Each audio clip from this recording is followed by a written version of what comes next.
Le temps des minis, le podcast chrétien pour les enfants où on découvre Dieu tout en s'amusant. Coucou mon cher Mini, c'est Aurore de Minilec. Nous allons parler du corps humain. Dieu nous a façonnés merveilleusement bien, mais nous l'oublions parfois.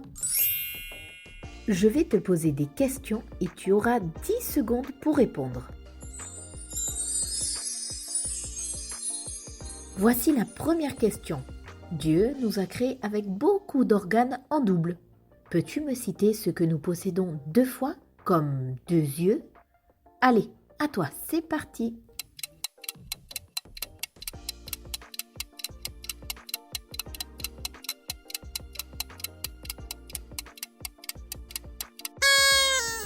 Je compte 2 yeux, 2 sourcils, 2 oreilles, 2 mains, 2 coudes, 2 genoux, 2 fesses, 2 joues. Oh là là, il y en a beaucoup plus, mais on va s'arrêter là.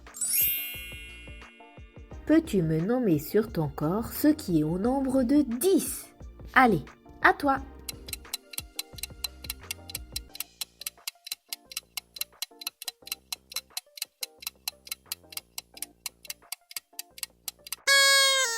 Bravo, bien trouvé. Nous avons 10 doigts, 10 onglets des mains, 10 orteils et au moins 10 dents. Enfin, je l'espère.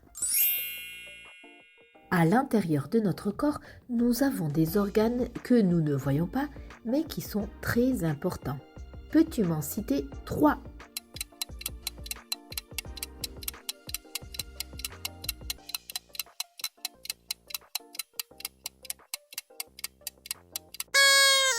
Même s'ils sont cachés en nous, voici 3 organes indispensables à notre survie. Sans eux, nous mourrons. Un de ceux-là est le cœur. Grâce au cœur, le sang circule dans tout notre corps. Et le cerveau est aussi un organe que nous ne voyons pas puisqu'il est à l'intérieur de notre tête. C'est une espèce de gros labyrinthe mou, mais fascinant. C'est le cerveau qui donne tous les ordres à notre corps. Wow!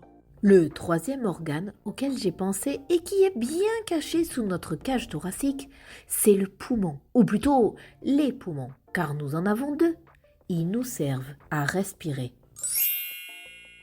Je te propose d'inspirer et de sentir tes poumons se remplir d'oxygène. Waouh! Tu as vu? On dirait que tout ton abdomen gonfle. Maintenant, expire tout l'air de tes poumons. Souffle, souffle, souffle. On dirait que tu te vides comme un ballon de baudruche. Notre corps que Dieu a fait est extraordinaire. Que nous voyons ou non les organes, ils sont là et ils nous permettent d'être en vie, n'est-ce pas? Dans la Bible, tu sais qui n'avait même pas remarqué qu'ils étaient en train de marcher avec Jésus? Ce sont les disciples en route vers la ville de Emmaüs. Ces 2 disciples avaient vu Jésus mourir sur la croix. Et, 3 jours après cet événement, ils allaient tout tristes vers la ville d'Emmaüs. En route, un homme les rejoint et il leur explique que Jésus le Messie est mort et que des femmes sont allées à la tombe et que Jésus n'y est plus, qu'apparemment il est vivant. Mais les hommes sont si tristes qu'ils ne croient pas que Jésus est vivant. L'homme continue à leur parler. Alors, en arrivant à Emmaüs, les disciples l'invitent à manger. Au moment de manger, cet homme coupe le pain en 2 avec ses mains. Et là, les 2 disciples réalisent enfin que c'est Jésus qui est là. Oui, Jésus est vivant, il est bien là. Leur cœur était rempli d'émotion quand Jésus leur parlait en chemin, mais ils n'avaient pas réalisé que Jésus était là depuis le début. Oh là là, quelle joie! Enfin, ils voyaient, c'était vrai ce que disaient les autres. Jésus, il est vivant. Mon cher Mini, dans notre vie de tous les jours, c'est pareil. Nous ne voyons pas Jésus physiquement, comme tes cheveux ou tes mains, mais il est là, en toi. Comme ton cœur et tes poumons, il veut que tu vives. Il t'aime et désire être avec toi tous les jours et toutes les nuits. Tu peux lui parler à tout instant, il t'entend et il répondra à tes prières. Le temps des minis, le podcast chrétien pour les enfants où on découvre Dieu tout en s'amusant.